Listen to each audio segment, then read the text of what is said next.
Check. I needed to unmute my mic. I'm sorry. Can you hear me That's it. now? I can hear you, but I'm not sure about the audience.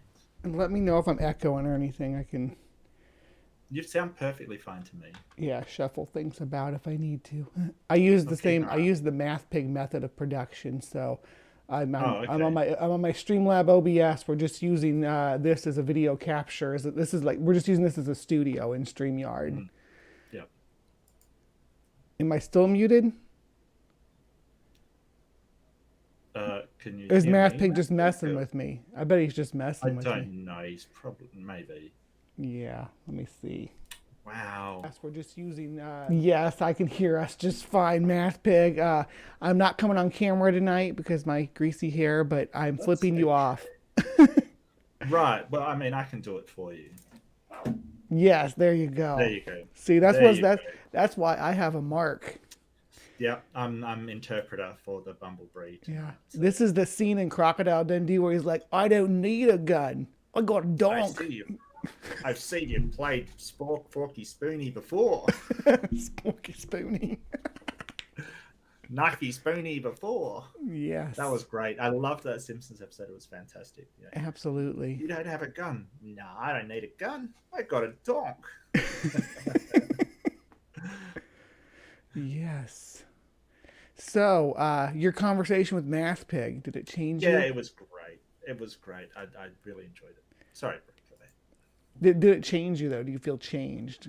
A lot of people come and Not walk away really. from a MathPig I, interview a changed human. Yeah. yeah, I think I feel really good about it. Yeah, so I guess it did change my mental frame a little bit. So That's good. yeah, it was nice. You know, it was really good. Wow, I can't believe I just flipped your audience off. That's terrible. But no, I felt it's good to be yourself and have people sort of respond and react to it and stuff. It's really good. Yeah. Yeah, sometimes you feel like you're putting on a mask for YouTube, I guess. But yeah, I wanna try and sort of connect with people, kind You of thing. So you know something, Mark? yeah, I yeah. guarantee Gurr will not come in here with you and I in here. Why? He can't contend with that. Oh, Yeah. well, I mean, yeah, that's good. I Yeah. do like it. You can always tell when Gurrs tucks their tail to cover their genitals that they're being submissive. Oh, okay. I I'll didn't have know to if you keep knew a that lookout about then. Gurr. I didn't know that about Gur, but it's Yeah. probably too much information. But now I know. I will definitely keep an eye on Gur's tail. Yes. 100%. Yeah, just I'll be all over his tail. I got you. I got you. Yes. Yes. Oh, I want to give a big shout out to Carol. Mm. Um, hello, and Mayor, of course, who's wonderful. And do come on if you want to. I don't Yeah. really want this to You got, be. yeah, the link is pinned in Yeah, please. the top of the side chat there. Anybody wants to come in, Robbie, Maya, yeah. If you're yeah, this is an open panel. Yeah. It's not a one on one with Mark. Nitty, I think Nitty was here earlier. Nitty, Yeah, I'd love for you Nitty. to Hey, come Nitty. in. Nitty, I don't think you've ever been on my channel, so yeah. Leo, if Leo's out there, I don't know if Leo came back or not, but I don't see him. And there's Ian. Hey, Ian. Ian's another person from Australia, so we sort of form a trinity of Australian atheists that hang out on Amy's channel. Um, yes. Well, Amy was we like that was part of the reason why I set this to go live when I did because she was doing her street interview, street yeah, epistemology or whatever that she's doing. So did want to watch that. So I did pop over there yeah, and catch that. Hey, Minnow. yeah. I was wanting to watch a little bit of it, but yeah, I was just going to save it till later and Yeah. check it out then. And we got Ox, Ox, yes. Hello, Ox. Aaron Colson. I joined him. We're talking about Gur's tail. What a stream. Oh yeah, love you too, Ian. Big shout out to the Aussie atheists. Yes. Aussie What? atheist. Do you know Mr. Bear? Who? Mr. Bear, he's a friend of mine. No He's idea. an Aussie No idea. with a channel of his own. Oh, okay. I maybe I should meet some of these people. Yeah. Yeah. Nervardia. Have you ever met Nervardia? Nope. Um, who else do we know in Australia, Robbie? We used to have a big connection in Australia. Jin's little corner. We have lots of uh, skeptic community comrades. Hmm. I think Bugbot just showed up in the chat. If somebody wants to take a swat at him, all you gotta do is swat, and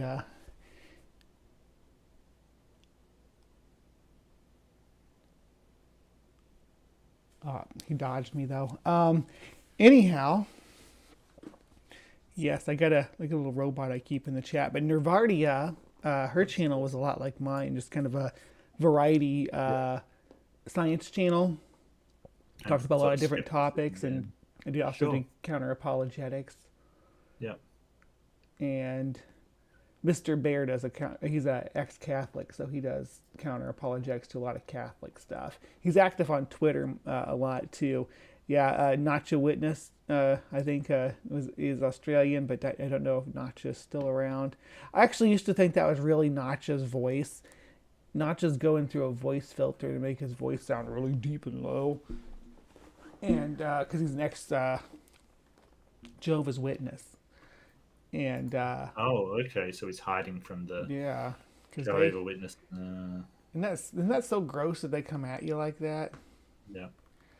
Well, we've been having talks lately about what would we do if somebody in the atheist community turned into a theist kind of thing, and um, sort of people I was saying, well, it wouldn't. I think we should still, sort of support them in the community, and I don't Yeah, see why that would change my opinion of somebody. But we're talking about there are people out there who would completely sort of say, I can't talk to you anymore because you're not an atheist anymore. And I think that's wrong. I think that we hassle the theists for doing exactly that. Why would we do the same? I think that if somebody changed into a theist, we should just, accept them for what they've decided to do. But I don't well, know. What are your and thoughts? Matt Powell, Big Bod Bad Mama did a little video featuring Matt Powell talking, accusing us of shunning ex-atheists. I've never shunned an ex-atheist. I've always wanted to Right. talk to them up to the Yeah. point to where they became toxic, which is what Yeah. I unfortunately saw what that happened with video Khalil actually. Allah. I Yeah. was trying to engage with formerly Justin, and then became Mm. Khalil Allah when he converted to Islam, and I tried to keep engaging with him until he became very, very toxic towards just the LGBTQ Right. community in general, and I couldn't interact with him Right. anymore. But Yeah. I don't shun anybody, but I'm not going to be abused by somebody or the community that they're Oh, that absolutely. they're cultivating. I just can't do it. I don't care if they got good Mm. philosophy. If they're toxic people in general, I don't want anything to do with them. And Mm. that's what you see with. I mean, nothing's more toxic than shunning. You know, people can't control what they believe. Yeah, but I mean, there's definitely more toxic behavior than shunning. I mean, sort of bullying and vilifying, I think, is more toxic than just Yeah, shunning well, I someone. mean, then you get into like narcissistic behavior and stuff like that. But Well, sure, yeah, I was talking, sure. but that's not something that community engages in. I meant like a way a community can interact with somebody, because on a community level, you can't really do much. A community can bully somebody, but Yeah. I mean, shunning is really in its way, it is bullying, making just Well, yeah, yeah. Well, I mean, the whole idea of it is kind of antithetical to how we evolved. Because if you were cast out of society back in, sort of Pleistocene or whatever, or hmm you were basically as good as dead. Like you unless were. you were like an exceptional survivor. Well, Yeah. yeah. Even then, all you have to do is just get sort of, a broken leg and you're dead. That's it. Oh yeah, your life And expectancy back then was in a yeah. society you had a longer life expectancy for sure. Well, they did find some early hominid bones with sort of a broken bone that had reset, which hmm means that I think it was actually, was it a Neanderthal maybe? But I can't remember the actual species of it. But they knew that that um, hominid had been cared for Yeah. to take What's her care of name? their dinosaur. I think she Yeah, was was she Homo was she a Neanderthal? I know what you're talking I about because can't she was remember. like she was in a condition where she wouldn't have been able to get up and walk around and stuff, Right, right. but like she was like taken care of, and Yeah. I remember Trey the Explainer talked about it because her teeth were sort of rotten, like she'd been eating a lot of sweets and stuff, like somebody was Mm, spoiling her with sweets. mm. But yeah, it's a altruism like that is interesting, and animals that I mean it's a give and take relationship with species, right? Like so you're in a social group and you got the chance for somebody to take care of you and feed you when you're down and stuff like that. But you ultimately have to share the spoils of your work, right? You have to share with that Right. society that you're part of. Well, And I think.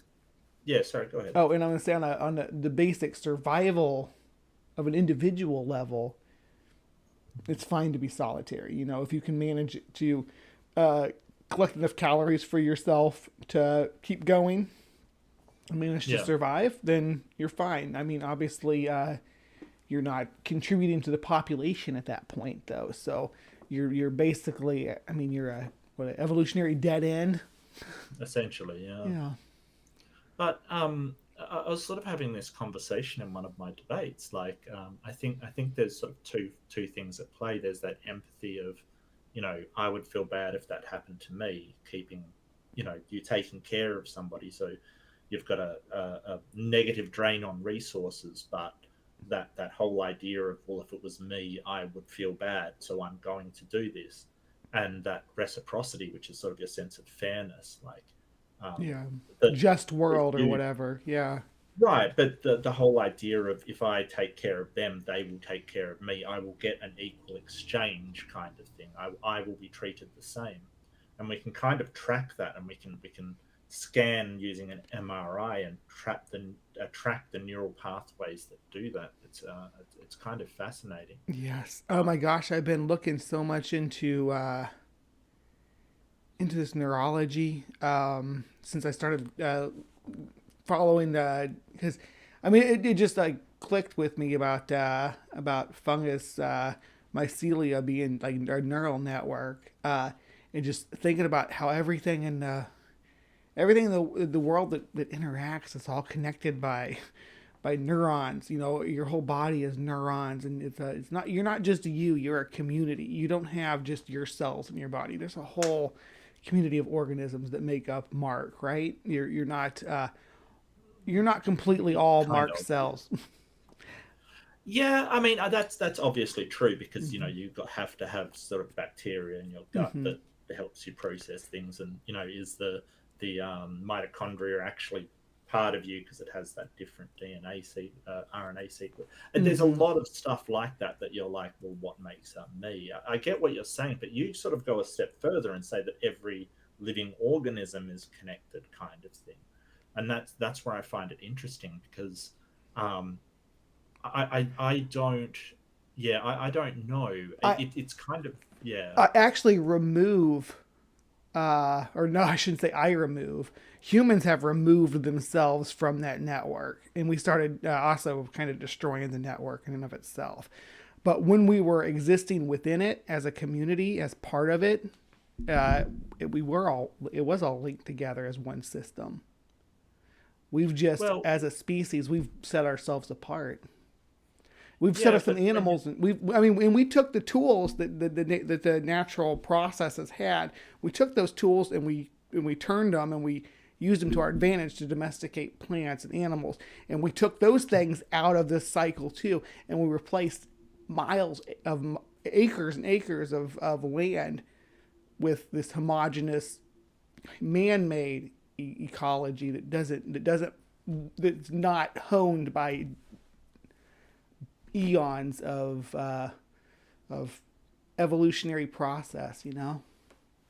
but the way you sort of talk about it is like that we share sort of a neural network with the rest of the biological, the biosphere kind of thing.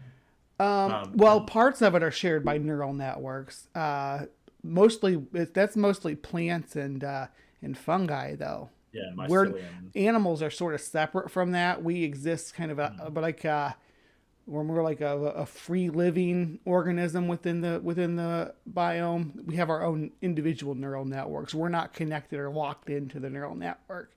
At least humans aren't. There are some animals that are aquatic and very basal that sort of connect into the network, and there's marine fungus that's under the seafloor as well. Like okay.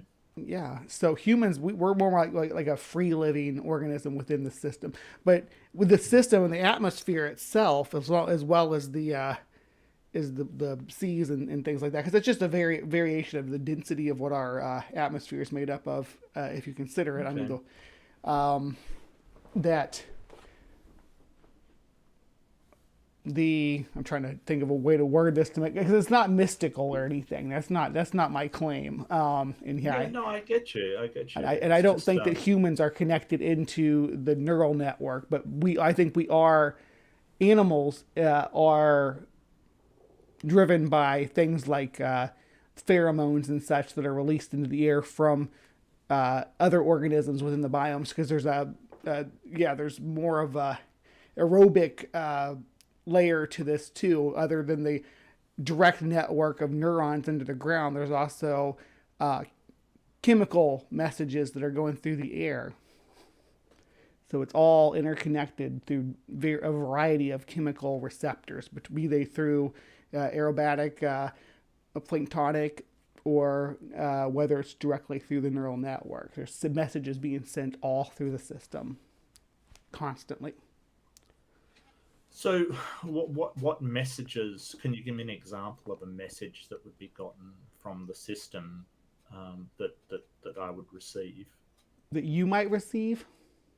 Well, or any hominid might Okay, receive. yeah, as being separate from the neural network, you're not going to get neural messages directly from the system. So what you're going to get would be like chemical messages, like when you walk outside and you smell, I don't know, a certain flower in bloom or something, and it makes you have Okay.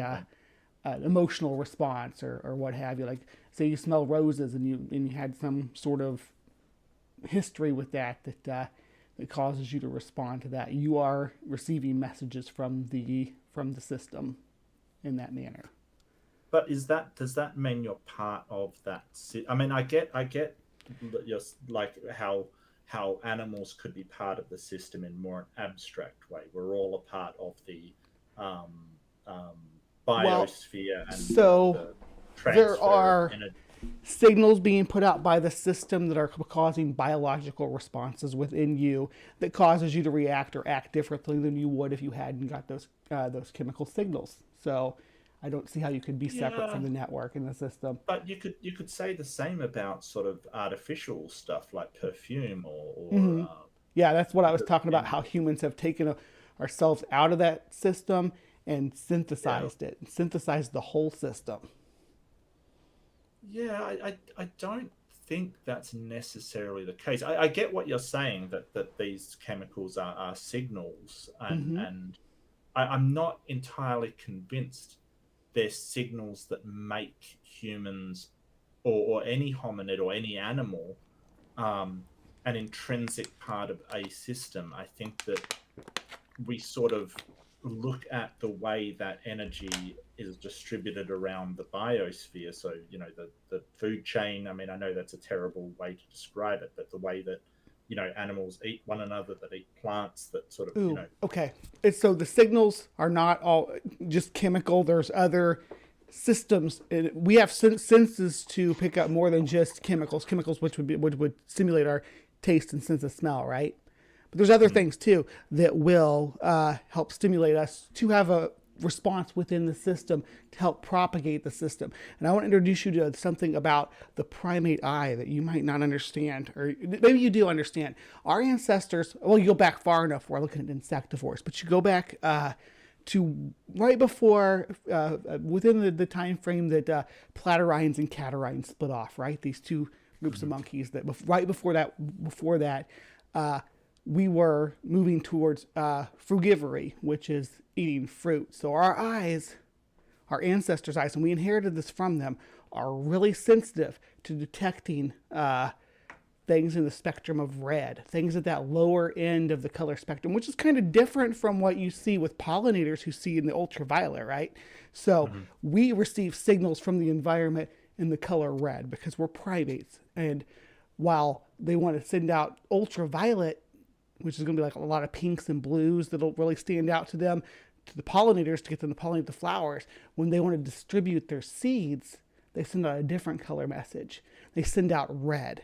So fruit that we like, that humans like as primates, tend to be in the red, from yellows to red, and we see red as ripe. So we are driven to eat red fruit. It speaks to us. We see it. We want to consume it. It causes a neurological response. It's biologic to us as primates who come from frugivore ancestors because our eyes are sensitive to that color spectrum. Now, if we're getting these visual chromatic signals from the environment, from Gaia, to consume the fruit, because why does a tree or a plant want you to consume the fruit, Mark? To spread the seeds, of course. Right, there you go. Fertilize so them, presumably. when they're ready for pollinating, they send signals in ultraviolet. When they're ready for distributing their seeds, they send the signal in, well, not in infrared, but at the red spectrum, to attract creatures like primates to propagate the seeds and spread them through the forest.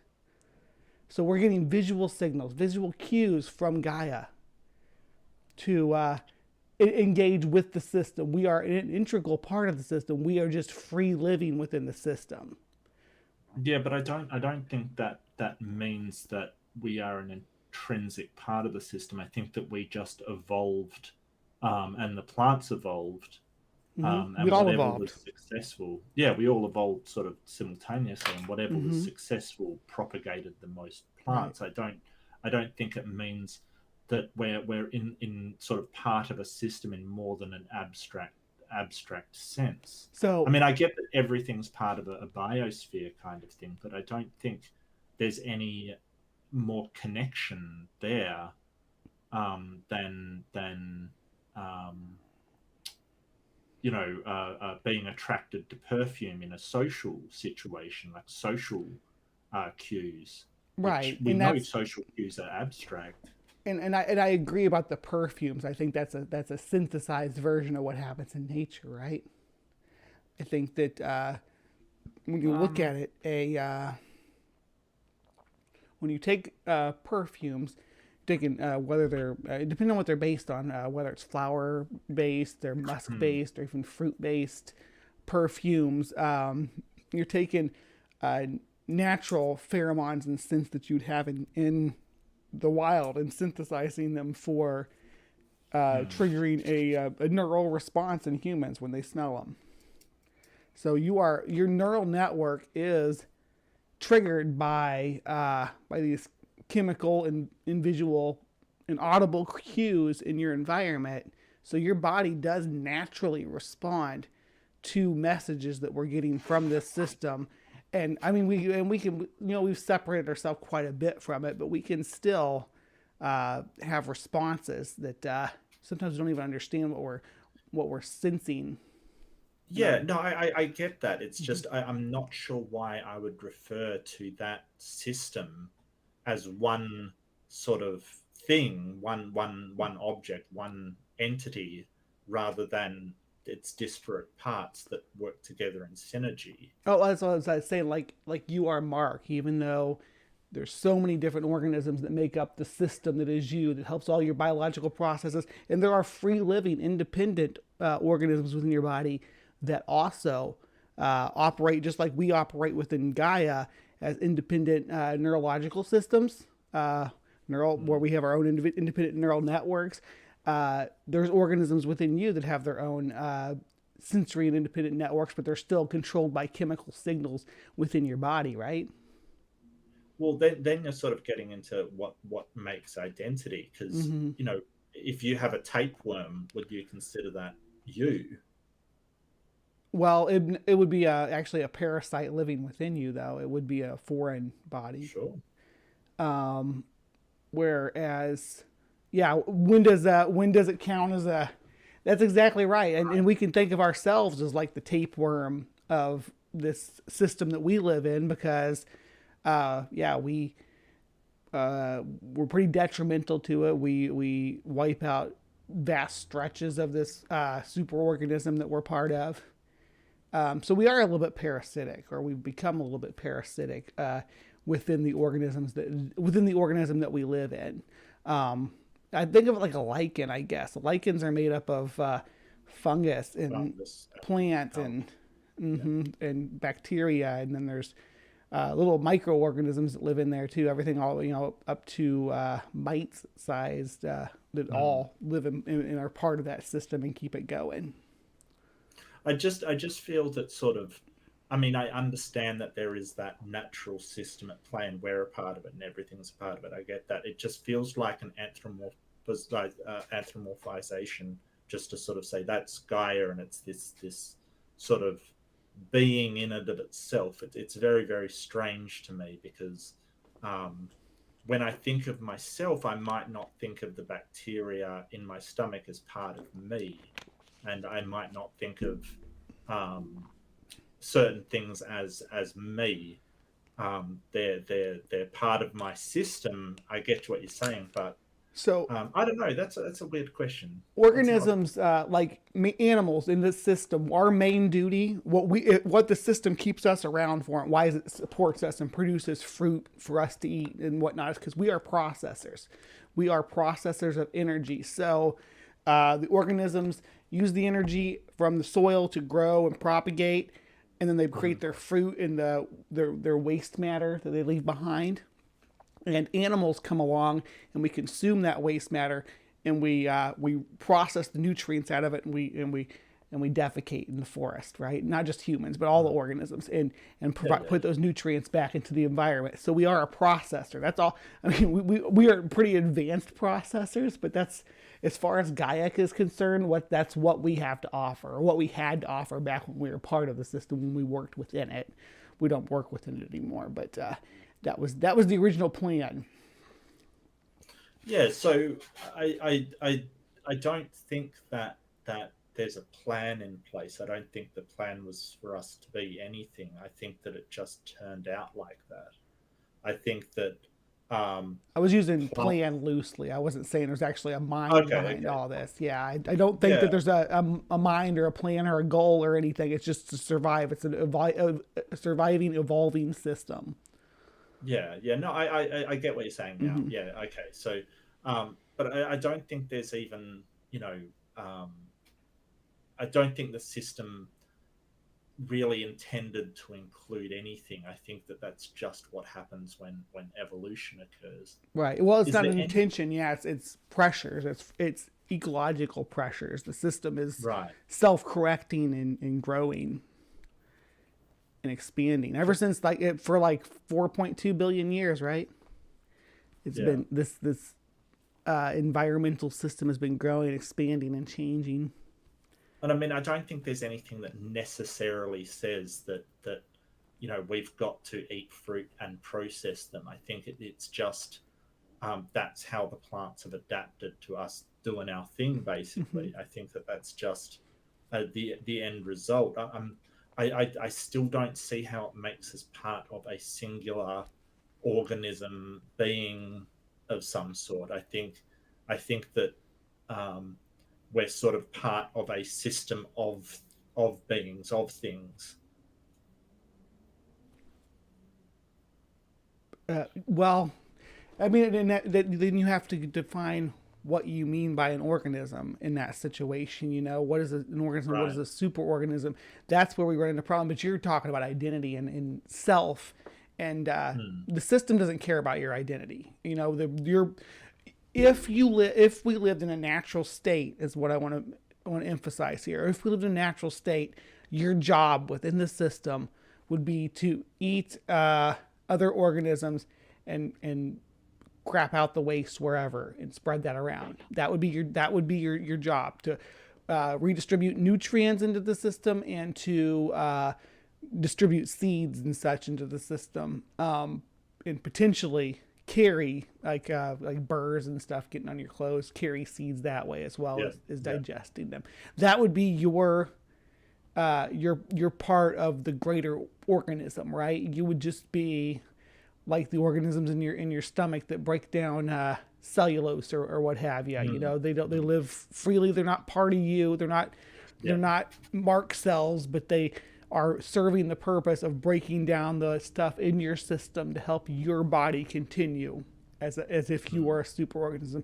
There's organisms that we look at and that we don't know where to define these as, within the animal kingdom, like Portuguese man of war. There's different organisms there in various stages of development that these creatures go through. Things like all working together, and you get to even things like ants and hymenopterans. They don't really have any individual identity because they're all clones. They're all really part of one greater organism driving towards a single solitary goal. But I guess the problem I have is that if you take those bacteria out of my stomach, they're not going to be able to survive. But you can take animals out of their environment and they do survive. But you can't take an ant out of the environment and have it survive. Well, sure. But we're not talking about ants specifically. We're talking about everything, every animal's kind of thing. You know, it depends. Well, there's no taking them out of the system. I mean, you take them out of the system and put them in an isolated system that's artificially maintained by humans. That's not taking them out of the system. That's putting them in an artificial system. They can survive that. What system? Where are you taking an animal out of the system and then it's surviving? Well, I mean, humans can be taken out of the system. We've certainly done it. We've removed ourselves from the system. We've created an artificial system that's actually superior to our survival compared to the natural system. We've transcended the natural system. Yeah, so it almost sounds like you have a problem with that. That there's a problem there. Did I have a problem with it? Yeah, do you have a problem with it? Oh, with transcending the natural system? Yeah. Well, I mean, there's not much to be done about it. I can't. Do I have a problem with it? Yeah. It's a weird thing to say. It's like. Well, I'm just it's like, do I have a problem with an extinction event? Right? Do I have a problem with species dying out and diverse? I'm saying that like if you had the choice, like, would you go back to the natural system kind of thing? Would I? It's just a hypothetical. No, honestly, that's such a weird. Because I cannot put my own personal morality on it, right? And I. Why not? Why not? I'm asking you what I know. My personal opinion would be, yeah, I think that would be nice to go back to the natural system. And that's for selfish reasons, though. So I cannot say that's good because I know my own bias, right? That's okay. Yeah, that's okay. I mean, I'm more of I lean towards transhumanism almost. Like I think that we ought to leave the natural world behind and progress a lot further than we currently are. So I would lean in that. I would lean into it. Basically, is what I'm saying. Ultimately, I would like to see us transcend the natural world and then let it restore itself back to its natural order and exist outside of it. But that's impossible to do, well, at least with because we currently need to reap resources from the natural world, right? Right. And that was going to be my next question. If you had to take all of the resources out of nature in order to transcend sort of past it, would you do so? No, because I think that because we're just because you win the race doesn't mean you get to turn around and burn that last bridge on the track, right? I still feel like we got a responsibility to the rest of the organisms that we developed through these 4.2 billion years alongside, that we owe it to them to not torch the track, not torch the bridge, right? Let them cross that when they need to too. But what we're doing right now is, as a species, is selfish. We're saying, you know what, we got to this point where we're a civilization now. We're gonna take all the resources, screw the rest of you organisms. We're gonna suck this planet dry and then we're all going to go extinct. So yeah, and I must admit the extinction thing is certainly a problem. I kind of lean towards supporting humans over animals because I'm a human. So if um, but yeah, I mean, it's a good point, and I don't think that we have the right to take all of the resources and just watch all the animals die. I think that would be our extinction as well. Mm-hmm. It certainly isn't a question that we're going to answer in our lifetime. So it's No, kind this is a of fun thought plan yeah, we're it's doing interesting to here. think about. I actually do Um, appreciate you pushing me on these ideas that because I'm still formulating kind of where I stand on all this. mhm. It's still developing in my mind how and how the system works is one thing, and then how I feel about how it works is a completely Mm, different thing, right? Because I got yeah, to take my own biases out of the I see. topic.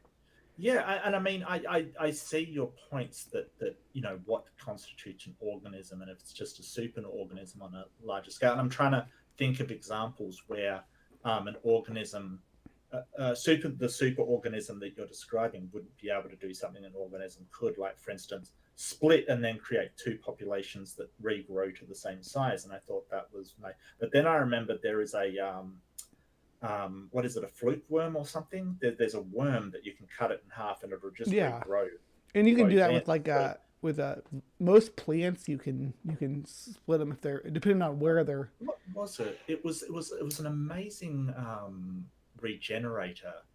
Was it a plant something worm? God, it's going to drive me crazy. Um, If Brian Stevens is in the side chat, Brian Stevens knows all this stuff about. Yeah, and then there's systems within the system too. There's some mechanics that you just can't that just don't work if it's not if it shouldn't work if it's not a system, if we're not all part of the same system, right? Uh, yeah. the things like horizontal gene transfer, Hmm. the ability for and viruses in general, and kind of their function within our genetics and within the genetics of all life, what viruses have to offer to the system itself is I mean it connect viruses serve as a just one more piece that helps transfer information and material Mm. to different areas within the system to do things like give insects plant producing DNA or plant poison and producing genes and things like that. It was a planarian. Like a Um, the, flatworm. the, yeah, like a flatworm, and there's it's amazing. You can sort of split it either lengthways or crossways, and it will regrow two worms that seem to have the same memories kind of thing of the Hmm. original.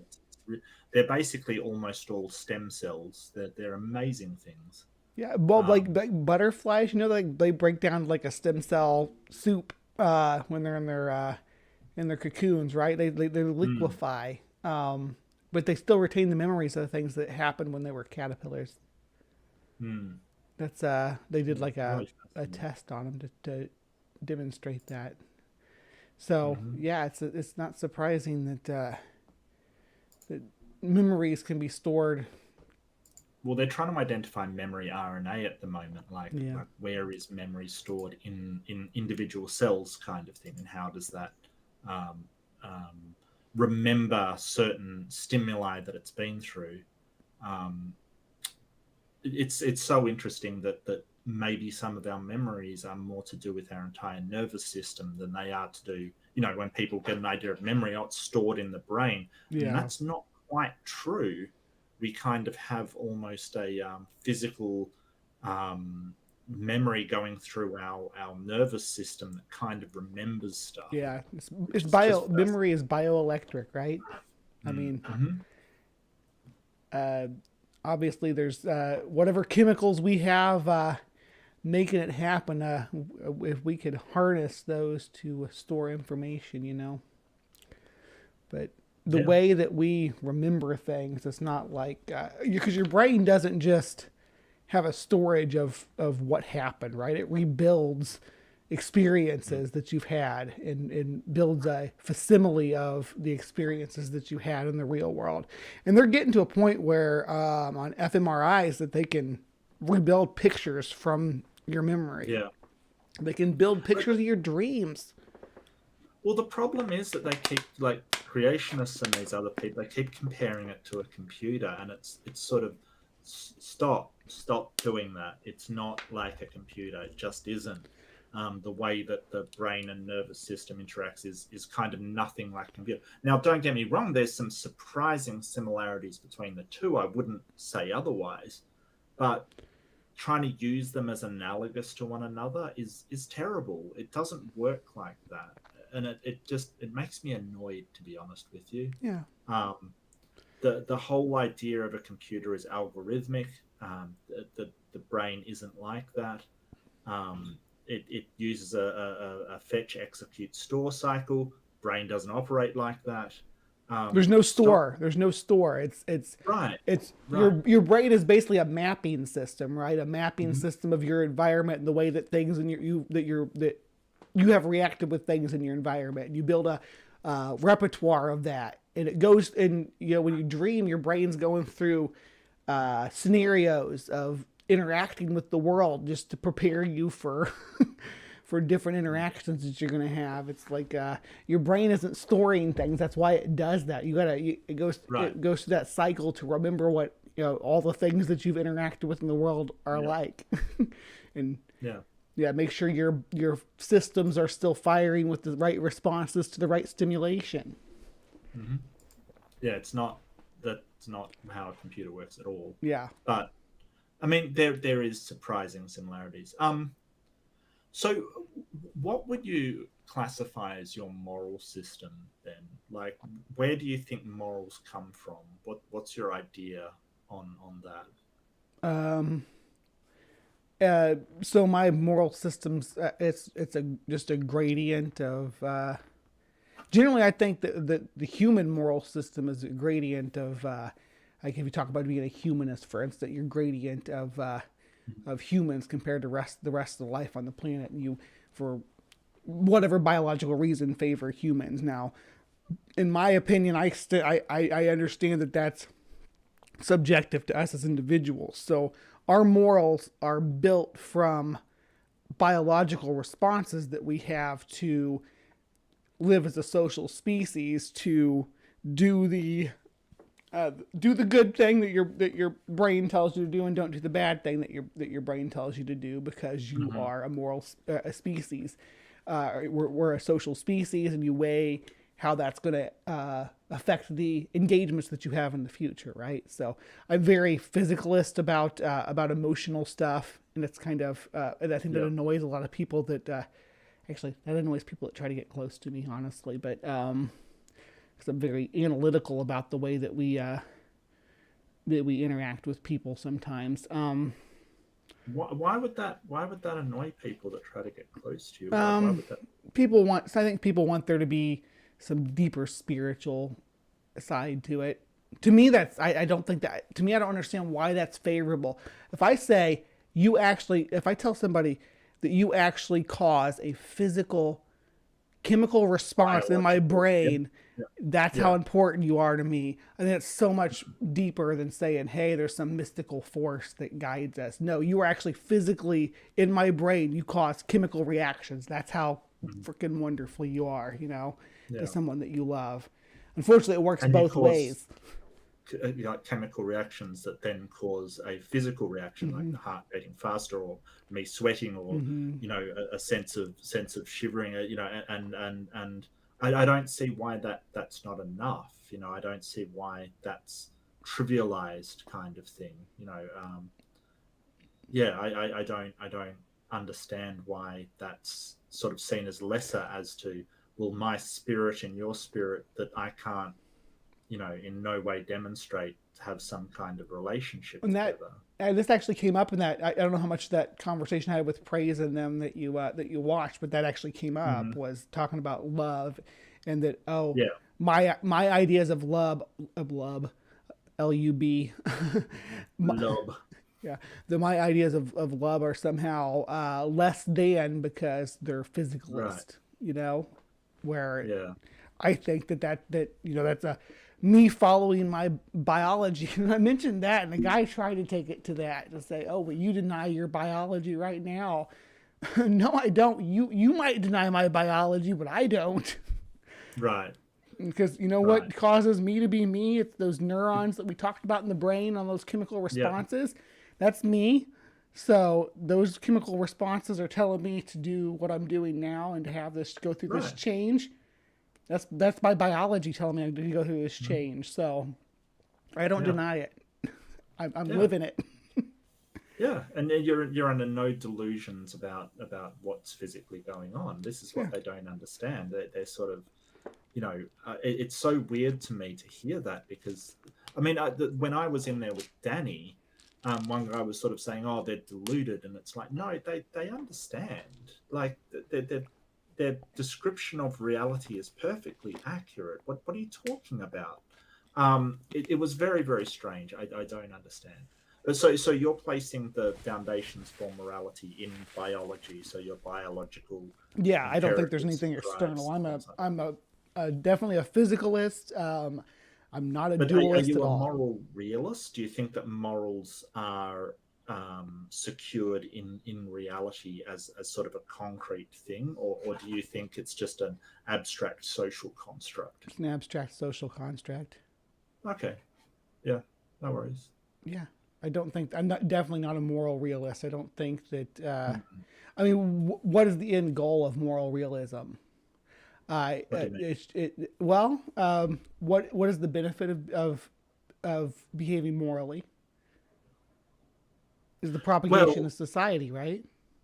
the whole idea of a moral realist is they will say there is objective foundations of why you're doing it. So, sort of Dr. Graham Oppy, for instance, who's an atheist, right? Mm-hmm.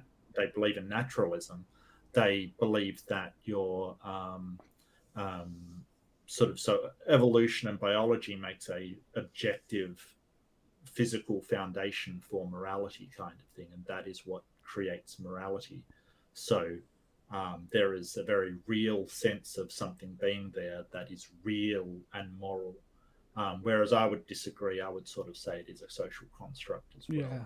or rather, we can sort of make frameworks that are social constructs. But Yeah, I um, can't even wrap my head around what would be the objective perspective on that. That's why I yeah, guess that's what I meant was by the end goal is objective from what perspective? For the well, the perspective end, of the good yeah, of who or what? the end goal is because humans are social creatures. Where just if you think of it as we're wired to be moral because it's inbuilt to our being because we have to be social creatures. We don't have a choice, kind of thing. That would be the steelman argument from them. So So it's a yeah, it's anthropocentric then morality. yes. How can So there will okay wait, how can an objective position be yeah. anthropocentric? Well, when you say anthropocentric, I mean central around humans Right, because we are humans. We are objectively but we're humans. also mammals. So why can't it extend all mammals?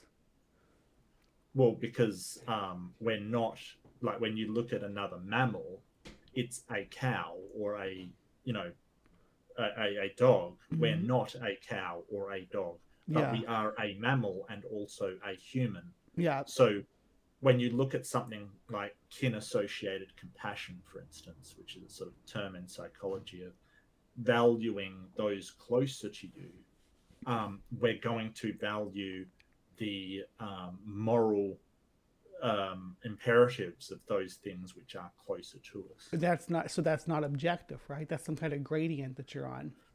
No, no, And it it is used to objective. extend. So hold on, and it used to extend to not extend to other races, right? You wouldn't have the same value for someone Sure. of a Yeah. different race racial Yeah. group or ethnic group than yourself, in the same way that Yeah. you might disregard a chimpanzee now, but you'll Sure. still hold a chimpanzee in higher regard than a cow, right? I mean, you still Hmm. empathize with the chimpanzee more than the cow, but you'll definitely Sure. empathize with the cow more than you will the garter snake, right? So, I Right. mean, it's a gradient. So how is that objective? Is it an objective gradient? Maybe. Well, they kind of argue that morality, as far as humans is concerned, is kind of, you know, inbuilt to us. I look, Brie, I don't take this position. I know. I'm just saying what they. Like, I'm trying to steel man them as much as possible, but I think that there is no objective reason to choose something like empathy over aggression, kind of thing. Yeah. Apart from the fact that it serves um, our aims and our goals well to do that. Basically, you know, it's good for me to do that, but there's no reason in the universe that I have to work with other humans, or I you know, it's not hardwired. I can be, you know, take a group of humans off and be aggressive and horrible and do awful things. And, you know, I don't think there's anything that objectively says that that's immoral. I would like there to be, but I don't think there is. Yeah, and I think that's my biggest beef with philosophy is everything's so anthros I'm gonna trip over my tongue. I can never see that either. Anthropocentric. Yeah, everything's so. Oh, anthropocentric. Okay, yeah. Yeah. That they don't think about morality as something that's objective, or if they say objective, they just mean they mean subjective to humans, right? Well, but so it's hard because you do see sort of proto morality in animals, but we wouldn't call it sort of a morality as such. It certainly is approaching there, especially in sort of the you know, um, closer related apes to us. But I don't think it gets to morality. It's not codified. It's not structured. It's sort of very loose. Sort of, if you're going to call it morality, it'd be very loose form of morality. I don't think it gets there. So where's the line at then? Is again it's something that seems like it's like on a gradient because maybe Sure. did Australopithecines have morality? Did Neanderthals have morality? What about Homo habilis between the Yeah, two? There, probably. you know? I don't know, but it depends if it was sort of codified and written down. When we're talking about morality, we're usually talking about humans, but I completely acknowledge that animals sort of do have um, social coordinated behavior that sort of, you know, leads them towards morality. I'm just not sure it breaches that. It leaps that hurdle to actually make it to a an actual moral system kind of thing. I'm not sure it does. Hmm. Because if you're talking about sort of, you know, I think one of the examples I gave in my last debate was the white-faced capuchins who make the fake alarm calls in order to sneak food kind of thing, which is sort of lying. They're lying about there Yeah. being a threat in order to get more food. And if they're caught, they're sort of ostracized from the group kind of thing. Well, there's the Um, boy who cried wolf, right? right. Yeah. So it's seen as sort of immoral behavior within that sort of group. But the reason why they do it is because the bigger, stronger monkeys usually take food from them, kind of thing. They're Right. trying to So resist. Yeah. So um, so you can acknowledge that, then why would you say there's yeah. objective morality? Because your morality doesn't align with that morality, does it? Of the Right. so Well, I don't say that. I don't say that. no. Well, I mean, okay. So in this position, what is their steel man that for me? I guess you got to go here in a second, though, don't you? Yeah. I do. I'm already over when I said I'd go, but this has been really cool. Yeah. So Steelman that. So um, it's still hardwired into them not to lie because it's detrimental to the survival of them objectively. So you have to have these senses of morality in order um, to operate as a social animal. and that operation as a social animal is to them an objective standard. It is something that you're hardwired to do. So I think that would be the sort of argument. But I must admit, I'm not making it well because I don't, you know, I'm not the one that's going to be arguing this. In Yeah. fact, Snake mentioned he believed in absolute morality, and I was like, well, I've got to debate you on that because absolute morality is such a strong position. It basically says there are moral precepts that hold true under any circumstance. Universal, right? Yeah. Well, it's even more than universal. Not only is it universal where it applies across cultures, because that's universalism across cultures and countries and beliefs and religions. Universalism says that, hey, it holds true everywhere. Um, Absolutism says it holds true no matter what the situation, right? So if lying is wrong, there is no situation where telling a lie is moral. And I think that that position is such a sort of out there one. Um, it's weird. I don't see that. Like, there's always a reason why, if Nazis came to your door and you were hiding Jewish people and Mm-hmm. you knew that the Nazis would kill your family and the Jewish family, and Mm-hmm. would it be moral to lie? And I would say absolutely yes.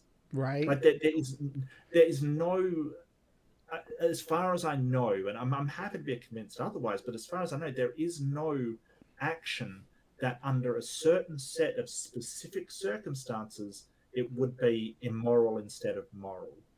Like, people will go, oh, well, murder is always immoral. It's like, well, what if you're suffering under a brutal dictatorship and the only way out is to rise up and fight?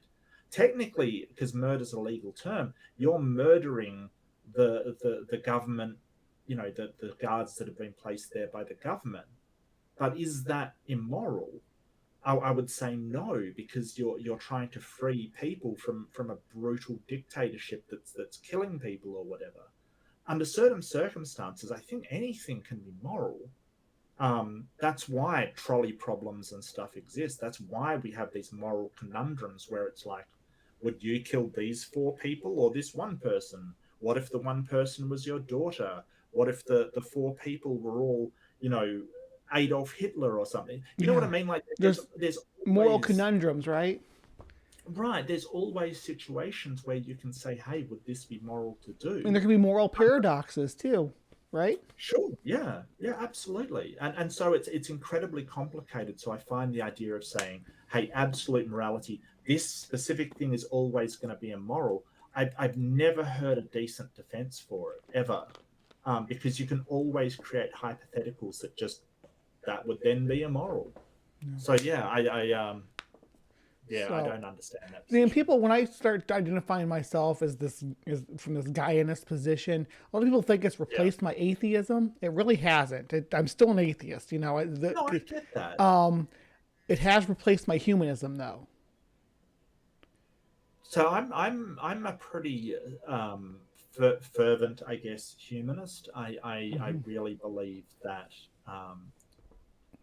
I will. So let's put this to a question. If you had a situation where you could save a human or a cat, which would you save? Yeah, human, right? Why? I just accept that it's graded. I don't think there's real and that there's enough um, defining characteristic. Because if I do call myself a humanist, I'm going to be like a neo-humanist because I'm going to just extend it to anything that's a hominoid, which is going to include all the apes, right? Right. So, and my humanism would extend to that, and then it'd be Sure. graded out from there. Of course, I do, and don't get me wrong, I do value Homo sapiens over another ape. So I understand that it's graded, but it's graded all the way down to a personal level. I value my son over my neighbor's son. Yeah, and that's everybody does Yeah, that, no matter what they're. it's Yeah. gradiated. Yeah. Then you can extend to your community, to your culture, to your nation. Depending on your situation. Mm, But yeah, and for a lot of people, it extends to race too, which is unfortunate. But I mean, that's yeah. just the long and short of it with that. But it's graded down from an individual level to a being an organism on Earth. How Mm. much I value. Well, I mean, I still do that, but I've got to admit I value humans way higher because I am human, and I acknowledge that's simply a subjective perception. Hmm. If I was a Neanderthal, I'd probably, sort of value Neanderthal a lot higher, or if I was a cat, I would value cat much higher. I think it is completely subjective, but I'm fine with that. I'm fine with saying, hey, humans matter way more than animals. I'm okay with that. I don't have a problem with that. And there's I been think, situations where there's people I like my dog more than I value above. I've had dogs that I value above certain people, and I feel guilty about that. But yeah, that just proves that it's not objective, that it can transcend that. I get that. I do get that Mm-hmm. sort of the animal that you have a bond with can have a higher importance than some humans. Mm-hmm. Um, I don't refute that, but the reason why I'd care about that dog isn't because of the dog itself. It's because of the value that humans You place have upon that it. So same chemical response that we were talking about earlier. This has been a freaking amazing conversation, Mark. I gotta tell you.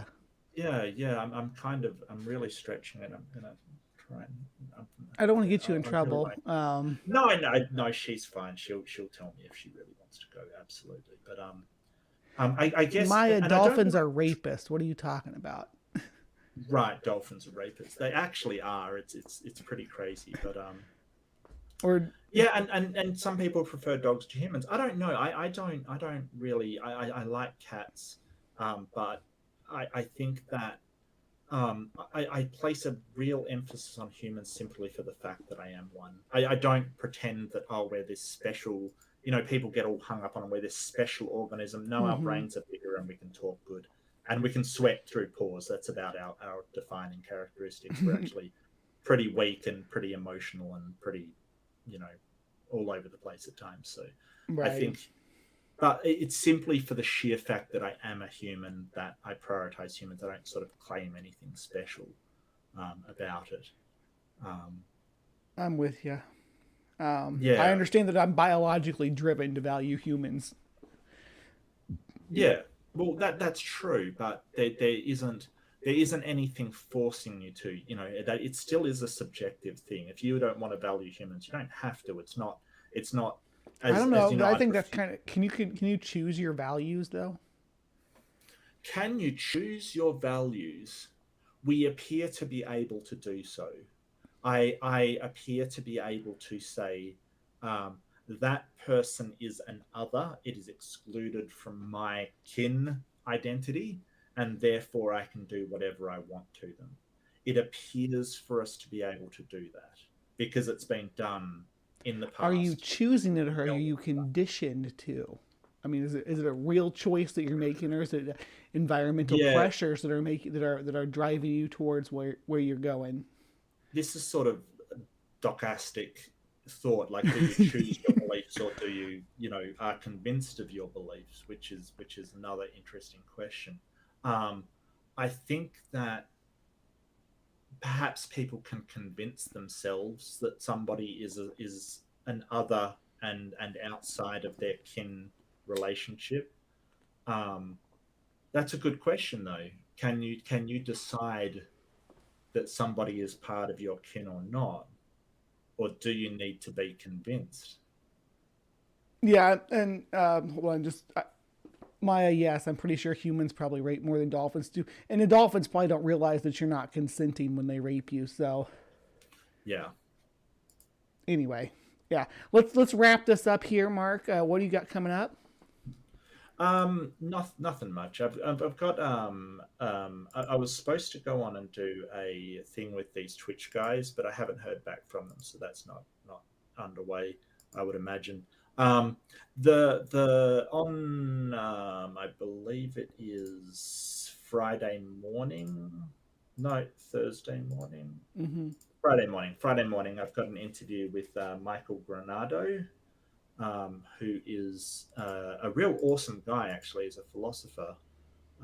That should be a wonderful conversation. I really enjoy When's talking to that? him. Thursday evening. Thursday morning, actually. Oh, okay. That's Well, the I'll only be off time I work, can so rest. I'll probably be there.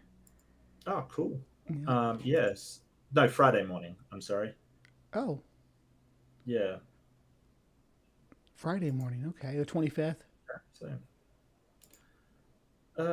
yeah, 25th. Yeah. So that'll be interesting. What is the topic? You just talking? Just interviewing him, his background, his life, his where he stands on certain things, how he got onto. I'm going to give him the math pig treatment that math Yeah. pig gave me. That's Essentially, pretty cool. essentially, we're all copying math pig at the end of the day. So, um, and I'm sure he's not in the chat to hear that anymore. So, good thing this isn't recorded or anything. So, yeah. Well, I'm glad you came by. I have, I don't know if you saw this in the Hmm. side chat that I was plugging it and somebody wants to drop the link, please do so. I have launched a new channel.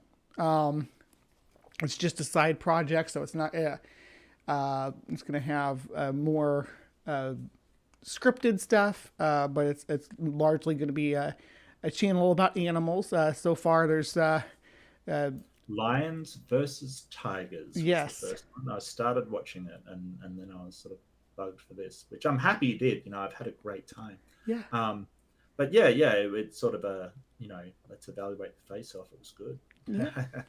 So yeah, hopefully we will be able to have a lot of fun. That the other show that I'm doing on that channel is called Breeze Bestiaries, where we look at the history and art and folklore of different animals and kind of break it down. It's Oh, cool. those will be I'm gonna do them live. I'm gonna do all this stuff live, but that's probably gonna be a shorter segment. I don't know. There's no schedule for that channel yet. I just launched it today, and I'm not rushing on it. I still got my regular HiveScience content that I'm gonna be working on. Robbie keeps telling me to start a channel where I do engagements and stuff, and I want that to be this channel. So Okay. I'm going to start trying to do one show in the evening a week where I do something live. Either it's going to be live, or I'm going to uh, like mirror something like what you do, where I engaged and went someplace and played with somebody. So that's expect to see that stuff on Life in the Hive. But yes, if you want to subscribe to, it's funny because we've been talking about it too. The Battle for Gaia, which is the name of my channel, my new channel. But yeah, go over there and subscribe to that. I appreciate it.